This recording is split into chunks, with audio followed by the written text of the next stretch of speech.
Wes from the Daily Driver Project. And I'm Tony with Blacktop Magazine. And today we're hanging out doing a collab video. I haven't actually ever done one of these, so this would be interesting. Let's kick off with you, Tony. What we're going to talk about a little bit of everything, how we got started in the industry, right? What each of our companies are about. So let's talk about Blacktop first. Oh, wow, geez.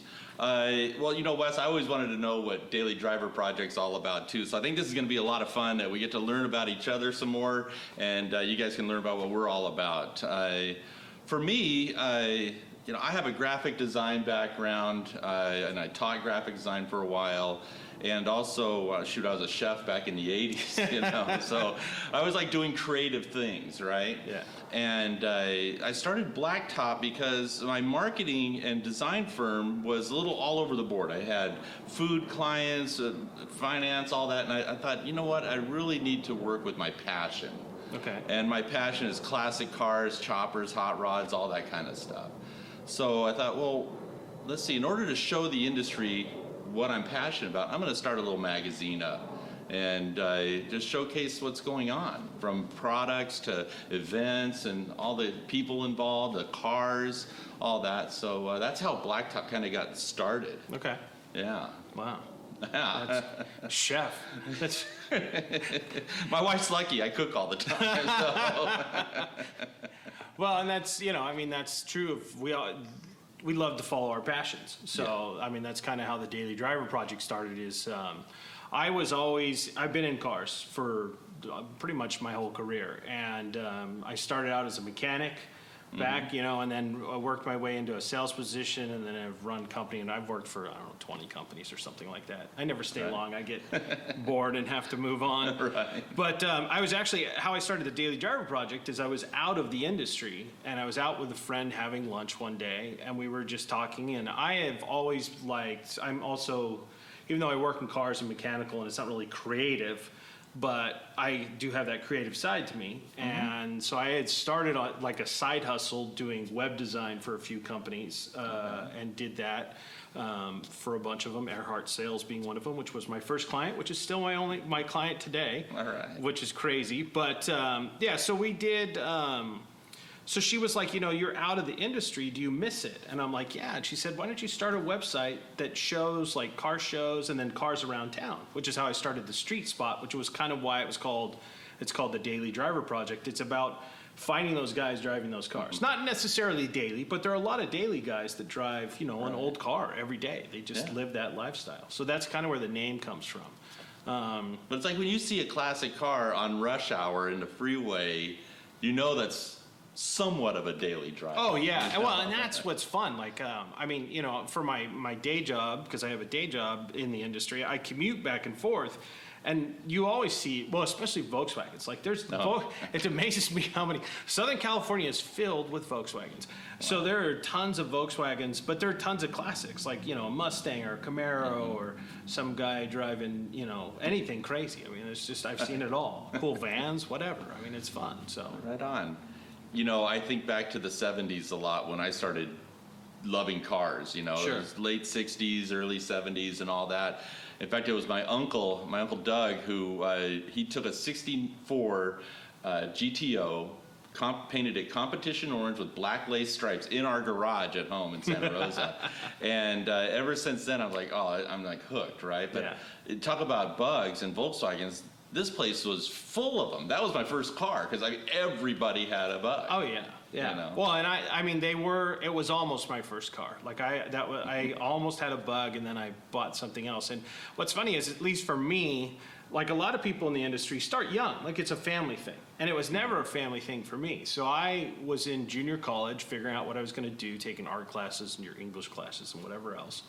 And at the time, I had some piece of crap Nissan truck that got me back and forth to wherever I was going. Right. And I was like, oh, I should learn how to change oil. I should have never taken that class, because now I've been in the industry ever since.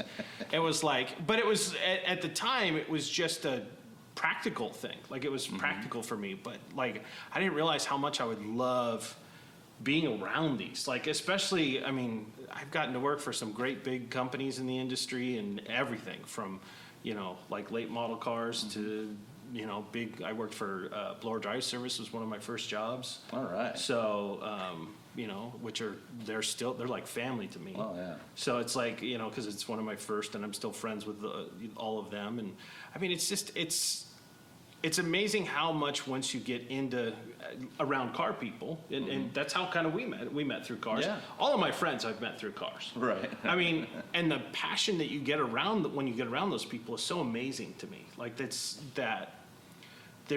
so in love with the automobile, regardless of and every shape and form of it. You can get around any person.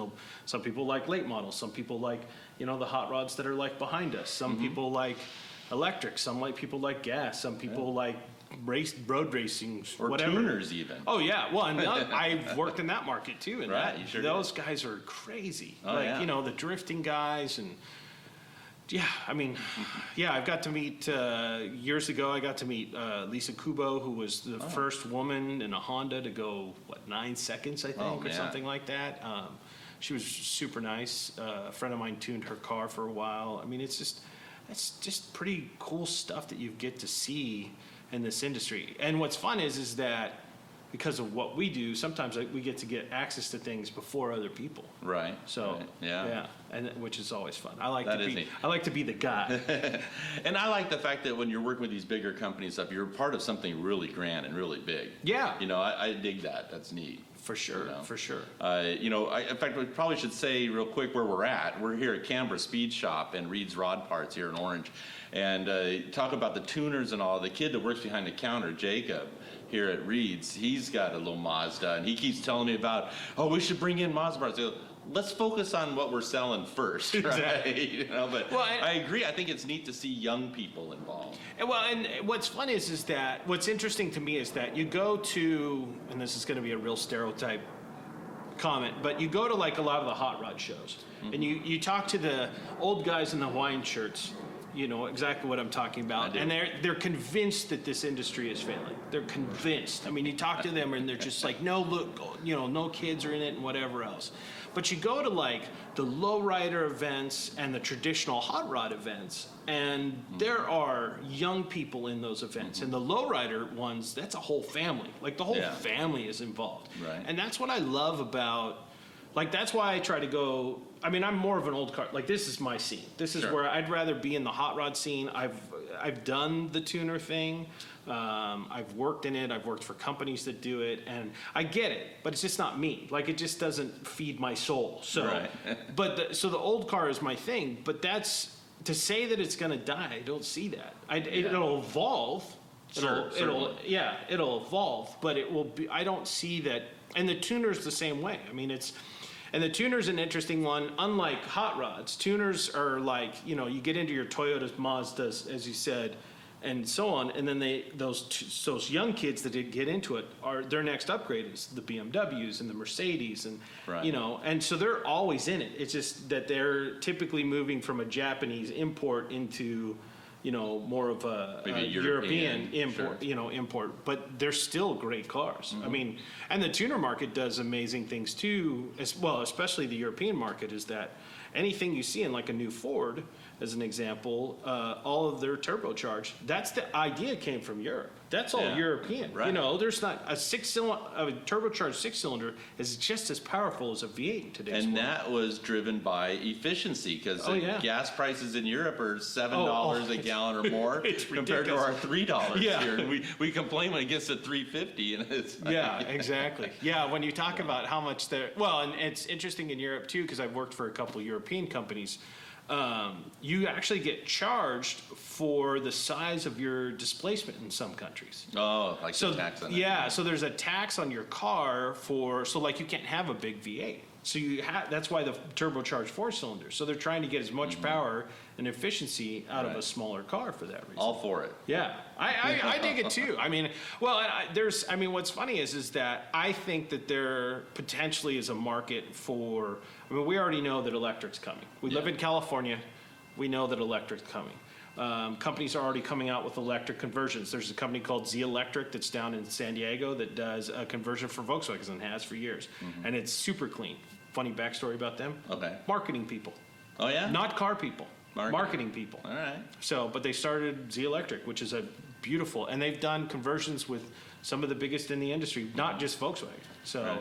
but electric will be here. I think that we'll start to see people putting turbocharged 4 cylinders and 6 cylinders in cars, even though everybody loves the V8. We all love the V8. No doubt. Yeah. Well, I just got an email yesterday that LA Harley is having their electric bike, forget what it's called, test ride. Yeah. You go out there and ride an electric Harley. Yeah. Well, I want to do it because, I mean, I'm sure the torque is just oh, it's nuts. insanity. Well, and I've gotten to drive, like I got to drive, I haven't gotten to drive in like the crazy S-Series Teslas, but I've gotten to drive a 3 Series, and the 3 Series was just, like, it puts you back in the seat. Like, you don't really, because it's go. Like, there's no lag. It's just, you step on the gas and it goes. Like, there's no in between. And that's what it's all about for me, Yeah. is getting that put back in the seat. Oh, completely. I don't care what I'm in. I get that feeling. Yeah. There it is. Yeah. Well, you could probably, I would guess you get that in your Ford. Oh, yeah. Oh, especially with the new rear end in it. Yeah. Yeah, exactly. All right. So, Wes, I mean, we're here having fun talking about cars. It's a beautiful Sunday morning. And so tell me, Wes, what's your favorite car story you've had? I've had a lot of them. I think one of my favorites, and this is actually from a personal car. When I was married, we had a '63 Nova, Okay. and nothing fancy. It was literally my daily driver, and this is a weird story to be my favorite, but it's just funny. So I literally go on a job interview, super excited. I know I've landed this job, huge pay raise if I move to this company, really excited.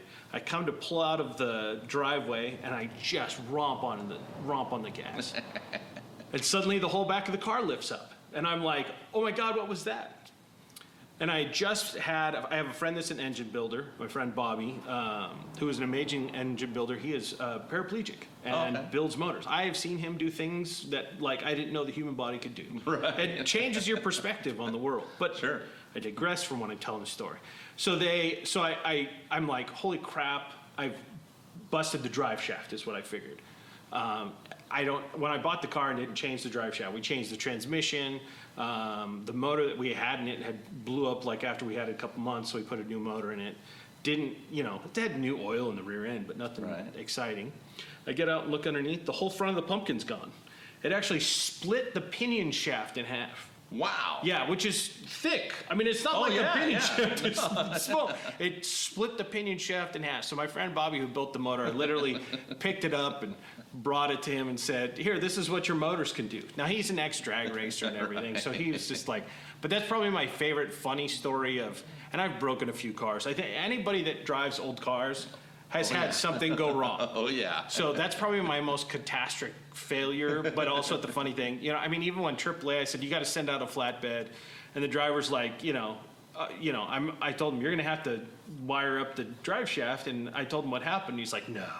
And I showed him the pin shaft, and he crawled into the car. No way. Oh, Yeah. that's some decent power right Oh, there. yeah. Oh, yeah. Well, and who knows how old that rear end was original. So I don't know if it was ever rebuilt. It could have been, it was a 63, and this would have been, I don't know, 2000. Right. So that's a few years on that rear end if it was original. So. Oh, boy. That's fun. It's like you said, if you ever working on or driving an old car, something's going to break. Oh, always. Yeah. And I love when care. people ask me, hey, is your car, so is it all done? Like, they're never done. They're never done. Well, and I mean, you're always, even as small as you're changing the headlight bulbs. I mean, it's always, there's always something you're upgrading. There's always something that it just doesn't sit right with you that you need to modify, or, I know guys that are painters that paint their cars like every 2-3 years. Oh, geez. It's just, just because they have the time and they have the space and they need the practice? And they need the practice, whatever. Well, in today's world, if you're not doing that, it's like a language, painting's like a language. If you're not practicing all the time, you'll get rusty. I guess so. Yeah. Well, how about yours? Oh, my story, it goes vast. I could talk about how going to pick up my junior prom tux, my VW Bug blew its engine and all this oil going down. And the guy says, well, because you're out of oil. I go, it all drained on the parking lot at the mall.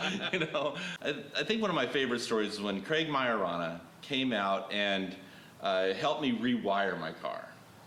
it was about to just burn up this car. And so going through the car and tearing out all the wiring, and he even brought his wife Christina over. We're all working on the car together.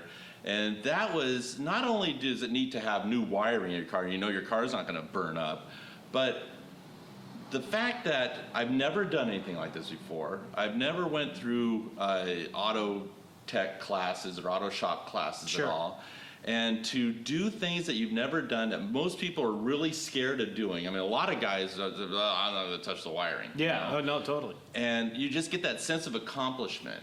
And like you can do anything now. Well, I think that's true of pretty much working on old cars too, is that there's something about, like, the first time you fire a motor is a good example of that. Like, if you've put that motor together and that first time you do a little dance, I mean, you're so excited and it's silly. I mean, but you're like that little kid who just got, you know, it's Christmas and you've opened up, you know, your first package of the morning. I mean, there's something about completing anything with an old car that then you get to drive it and enjoy.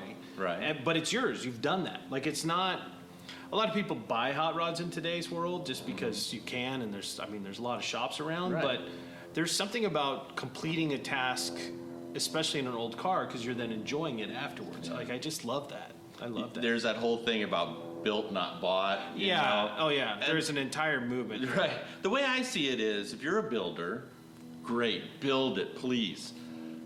There's also guys that buy, and that's great too, because they're the ones buying the stuff off you building it. Yeah. You know, so exactly. It's like, you're just gonna keep building them for yourself? Exactly. No, you sell it, you know. Well, I have a friend that he couldn't put IKEA furniture together. Like, it's just gonna, like, you would touch it and it'd fall apart. Now, he knows that. And, Good. and Good to know your limitations. And he knows his limitations. And I've always appreciated that about him. I mean, when, like, he and his wife first got married, I helped his wife and myself put the furniture together. Mm-hmm. But he called me and said, look, I know I can't do this. Right. So, and I appreciate that.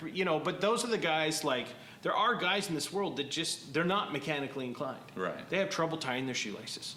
I mean, it's, and so of course they're going to buy a hot rod if they want one. Mm-hmm. And I have no problem with that. Right. But there are the guys that are going to that are builders, like, not just in a shop like this that own shops, but there's guys building in their garages that are amazing builders. We've done lots of stories of guys laying on the back in their garage or their driveway building cars. I love that. I love that, especially when they get the kids involved. Oh yeah. Oh, God, well, and it's fantastic. amazing to me. I have some friends over the years, like, that have moved into bigger houses. But when they first started, they were building in their driveway, one-car garages, where there's no space. Right. I mean, I have a friend that, like, he showed me pictures. He's older than I am, but he actually tied the body of his Model A to the roof so he could work on the frame, because the one-car garage was too small. So he literally chain hoisted the body all the way up to the ceiling of his one-car garage. But that's the other thing, is that the automotive guys are definitely, like, they're just going to get it done. There's a definitely can-do spirit in this industry, which is why there's so many aftermarket companies, which is why there's so many hot rods, especially in Southern California. I mean, the weather's good. I mean, today it's like mid-70s, I think it's supposed to be today. But hold tight. It's going to get in the 90s tomorrow. I know. But it's still, we have good weather a good chunk of the year, and that's why there's so many hot rods and so many car events. I mean, you and I both, I think my max one year going to car events was like 130 in a year. Wow. So I don't think I've ever counted how many in a year, but I know I've been to 3 in one day. Oh, I've done that too. So but that's what's crazy is that you can do 3 in a day. I mean, not now, but typically there's 20 events in a weekend. Mm-hmm. I mean, which is very normal for Southern California. Yeah. Which is not true of the rest of the country. Right. We're very blessed that way. Yes, definitely. Yeah. Definitely. Right on. So, what's next for Daily Driver Project? What is it that you see where you're going for next, or? So I hope car shows come back. I'm sure they will. That's a big part of my content. I hope car shows come back. They will. I mean, they're already being scheduled for next year. Is there a plan for a Daily Driver Project car show? No, I am involved actually in a couple car shows. Okay. I do a car show. It's the third Sunday of every month, which isn't happening right now, of course, but it's called Wheels and Waves. I do that with Fireball, okay. my Right. buddy Fireball Tim. Yeah, Fireball and Ken. And then we also do, I'm not as involved, but I do stuff with the Murphy Auto Museum up in Oxnard. Oh, yeah. And we do Muscles and Mojo, which is the first Sunday of every month. So I got to get up there. yeah, you've got it's not a bad, it takes me like an hour and a half, so it'd take you 2 hours, which really isn't that bad of a drive, but, No. you know, I don't know if 2 hours for a 2-hour event and 2 hours home is worth Well, the I'll drive. probably take the bike, so it'll be an hour and a half there and back. But, you know, and that's the thing is that you could literally, every Saturday is Donut Derelicts. You Yeah. can get 200 to 300 cars every weekend if you want to drive to Huntington Beach. Yeah. That's what's crazy. Well, I like that- the museums, though. I like, the Oh, ADM, the yeah, Peterson, yeah. all those. Yeah, and that's why that's why I got involved with the Murphy. Is the Murphy through just a weird coincidence? I found the Murphy years ago because I went to the Mullen, where the Murphy used to be was literally down the street from the Mullen Museum, and the Mullen Museum is Peter Mullen's collection of Bugattis and French Art Deco cars. Right. And so I was like, oh, the Murphy's here. I'd finished early. I'll just drive down the street to check out the Murphy. So I went and checked out the Murphy, and it was great. Quirky, weird cars, just a Right. fun collection.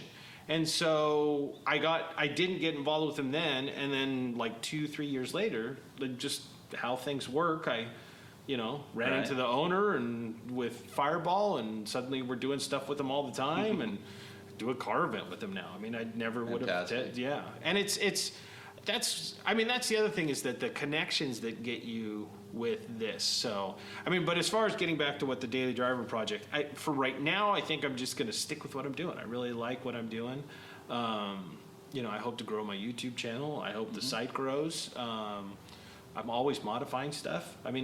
That's a thing. I don't know I'm always tweaking my website. Right. I'm always like figuring out what video I'm going to do next. I always experiment a lot of times in my videos and just do some odd things and whatever. Right. It's just, because for me, I just want to push my craft, if that makes sense, of being a photographer and a filmmaker. I want to push that farther. So, and for what I do now, it's more of like, my videos at least are more of like a documentary of what the event's like. Okay. So with some music in the background. But we have a lot of friends that do the same, very similar things. Yeah. So Cool. yeah.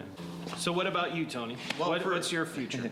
For me, I really like the educational stuff. I've been doing work with the Historical Society of Long Beach and Long Beach Heritage, and I love going to museums like the Automobile Driving Museum and all that. But also I like working with the kids. So we have that series Kid Renter that I really dig. I think it's really kind of grown along. We got kids from New Jersey, my nephew here locally, all kinds of kids out there that people are, they're just enjoying, younger people enjoying the car craft. I think that's just really, really far out. So doing some of that, a lot of the same, but just kind of building up that. I'd love to do a series of real educational type videos for people about the automotive industry, about even just wrenching and tools, the right tools to use. So, yeah. That's the challenge what I have, is we talked about before, is that there's just so many things I cover, and it's like, do I need to narrow it down, so... Well, and that's the problem with having a YouTube channel for a lot of us, is that our passions are a lot of places. Like, I'd like to just do something that's outside of automotive. Right. So, but, how do you can't necessarily put that on the channel. That's the thing, is that it's hard to find, for at least most creative people that I know, I know you are the same from conversations, our interests are broad. We have so many creative things that we want to try. Some of us, I have, like you're a graphic designer, which is a passion, chef, which I didn't know. I know a lot about you. I didn't know that. I learned something new today. But, automotive, education, we all have things that we want to do. And I think that's what's fun about, we can share our passions with everybody, which is, and being on YouTube, you can share them worldwide. Yeah. I mean, that's what I love. Well, and that's another thing. You know, we're talking about YouTube here, but with my print magazine, the website, the monthly email newsletter, events that I show at and all that, it's like, ugh, and pretty much only me. And I know for you the same thing. Yeah, I'm a one-man band. Yeah, and it's funny, like, I mean, we have, like we were talking, we have a friend named Dano Live, which has a YouTube channel. Dano does an immense amount of events in a day, let alone a lifetime. Right. And, you know, I mean, what's crazy is that he's also a one-man band. And I know a lot of people that are doing YouTube content, as an example, where you're a one-man show. And you want to do all these things, but what time do you have to do all these things? Yeah. Plus, you know, you have a business to run. I have a day job. So that cuts down on the amount of things you can really try. But I just keep pushing and hoping I'll just, you know, I take little bites at a time. And well, last night I was up till 10:30 filming stop motion Tonka video, you know, so having fun out there doing that. Yeah. It's all about that too. You know, you're having fun and enjoying what you do. Yeah. And that, I think that's a big part of why, at least for me, and I think for you, that we do what we do, is that I wouldn't do it if I didn't enjoy it. Right. I'd just find something else. Like, right. But I didn't, what's funny is that, so when the Daily Drivers project started, I was never going to do video.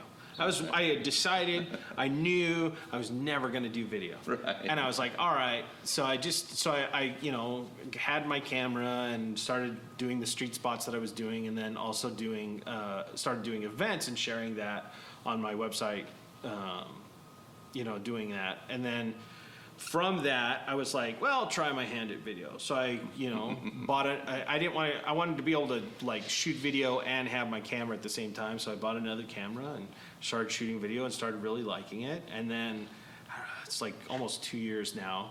My buddy Fireball, who we were talking about, who has a YouTube channel, he's at Vlog 1000, by the way, to give you an idea of what level that I am not even near. That's a lot of content to do. He was like, step in front of the camera. And I really liked that too. So I started shooting video, really liked doing that. And then, and the bad thing is, and you and I have talked about this in the past, is that once you find something else you like, there's that rabbit hole of the internet that you go down, and YouTube channels and everything else, that suddenly you're, I'm watched 4 hours of YouTube of how to use this camera, right, or do this editing process or whatever. So I mean, that's what's crazy about it. Yeah, and that's something my wife knows very well too, that I always have something going on. Like, she might be after dinner watching TV or whatever, and I'm either on the computer editing video, building the magazine, whereas probably 20 years ago I was doing fine art painting. Okay. I did a lot of that. Okay. And so, and doing shows with that and everything. So it's like always doing something. I don't know where I get it. Probably from my grandfather. He was very frugal and always was had out in the shop doing something construction wise. Yeah. Well, but it's I think for us, even though there are the distractions of Netflix and everything else in the world today, I think that being a creative person, you have to, I'm never just watching TV. Rarely am I sitting down and watching TV by itself. Like, it may be on, but I'm working on something, editing a video, or working on editing photos for whatever my next thing is going to be, or working on whatever next project I have. So yeah, it's always, well, and I have, like you, I have a small business which I started a year ago that is helping companies with social media and stuff, which I do for a few people. And it's also that helps me be creative. And it's I'm never going to have a huge amount of clients. It'll probably never be my number one business, but it's a good little side hustle to make some money. Sure. But it also lets me get that creative juices flowing outside of what I'm doing. So do you notice when you're watching TV or watching a movie or whatever, I know I'm catching myself, like we're watching some home remodeling show on TV, and I'm like, okay, I see how they did that. They brought this okay, so they shot that part at one time because the lighting's different. Then they shot this. Oh, it was raining outside there, but when they're doing the interview, it wasn't. Or, Oh, yeah. I'm like, I totally get it. So it's funny, I subscribe on so the YouTube channels that I follow are more like the movie video editing side of what it is than I do automotive. Now, there's a few automotive channels I follow, but what's fascinating to me is that, like, you change the way you watch movies. Like, it really going down the avenue of watching how somebody edits like a major movie or a short or something like that, or how lighting's done or any of that.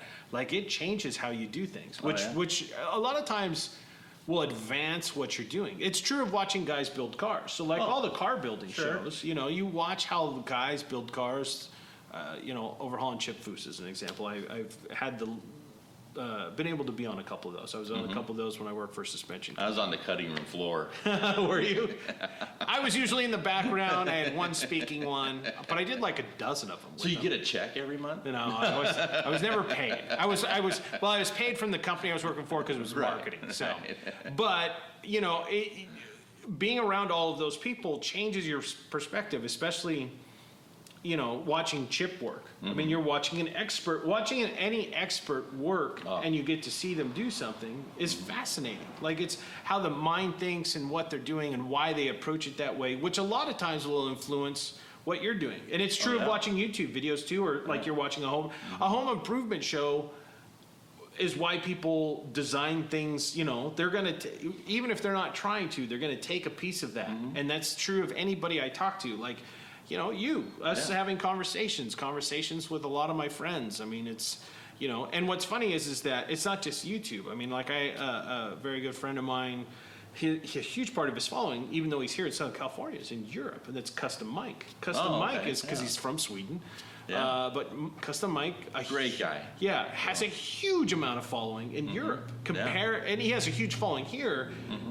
But his YouTube channel isn't big. His Facebook channel is massive. Right. And that's the other thing is that, like... all the channels. Well, yeah. I mean, the amount of content that you have to put out in today's world, like having... Well, and especially because you have a marketing company, you think about, from your marketing company standpoint, you're worried about Instagram and Facebook and whatever new social media platform pops up at the time, YouTube, plus a website, plus print, plus. And what's amazing to me too is that print is still big. Yeah. I mean. It's weird. I see stuff, people talk about it dying off and everything, and I do mine a little bit differently because it's print on demand. Yeah. So I'm not printing out a bunch. But my next thing to go to as far as the print magazine is that I get contracts with different specialty shops like Reed's here or whatever all across the country. Then I know, okay, I'm going to sell those at cost or just a little bit above cost just to get it out there. Sure. And then they can mark it up and go from there. That way I can distribute it itself that way. But I want to go back on a point you mentioned about watching Chip and these guys, the A-team, going at it. That's what I love about having my office studio here at Canberra is because when I'm working on the computer and not another Instagram post or whatever, I can easily get out of my office. I do it almost every day and go over to the fab shop or in the final assembly room next door here and just watch these guys go at it. And I love when the cars are on the lift. I just get so enamored by looking at the bottoms of cars. And these cars, I mean, geez, they're beautiful. Well, and that's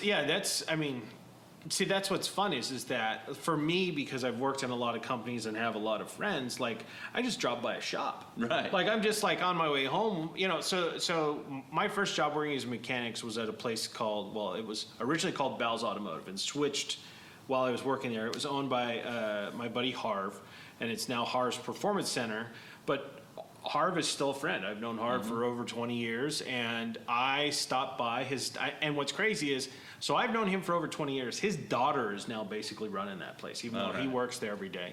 But they were next door to Blower Drive Service, which is another place I worked at. And when I worked at Harv's, I mean, we built, like one of the first cars I worked on was a 200-mile-an-hour four-wheel drive truck to go on the Autobahn that was getting shipped to Europe. Yeah, so but that's the fun thing is you walk into a shop like this or a shop like Harv's or any of the other shops around, and you get to see just first off, that person, because that whoever's making that car, it's that person's twist on it, with of course the customer's input. But there's still like it's built to how that shop would build it, if that makes sense. Right. And then you get to see just some of the craziest things on the planet. Like I've seen all kinds of weird cars in my lifetime, which is fun. So, But yeah, you're right. I mean, being able to there's kind of that decompression of being able to walk out into the showroom and see, what these guys are working on. Yeah. Well, I know this has been a whole lot of fun for us. For me, I know for sure, and I hope you guys dig it too.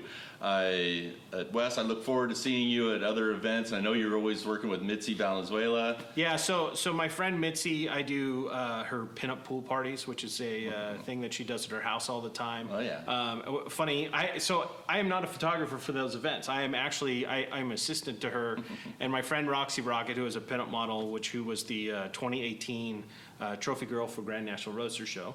Well, and she's cover girl one of the last issue of Blacktop Magazine. Yeah, so that's true. She's with Tracy Fisher's. So good tie-in right there. But she calls me the model wrangler, which I always thought was hilarious. But yeah, exactly. Well, and really the reason that's called is that one of the first times I ever shot with her, she was in really high-heeled shoes and bouncing on my buddy Shiny, which with my buddy Shiny's Triumph, I think it was. Yes, yeah. And teetered a little, so we walked over and kind of wrangled her so she wouldn't fall in the pool. With the bike. With the bike, That's yeah. very precarious. Yeah, so that's kind of where it came from. But yeah, I mean, the events and everything, I mean, I love going out to them and seeing everybody, and I mean, like I said earlier, that's all my friends are in the automotive industry and because of this, so. Yeah. So, had a blast. Cool. Well, it's been great. Thank you very much. You're welcome. And all right. And thank you all for watching. And be sure to subscribe to both our channels. It's pretty darn cool stuff. I agree. Subscribe to Tony's and my channel. Right. It'll be awesome. Right. So. All right. Very good. No All right. fist bump. All right. All right, everybody. Take care. Thanks.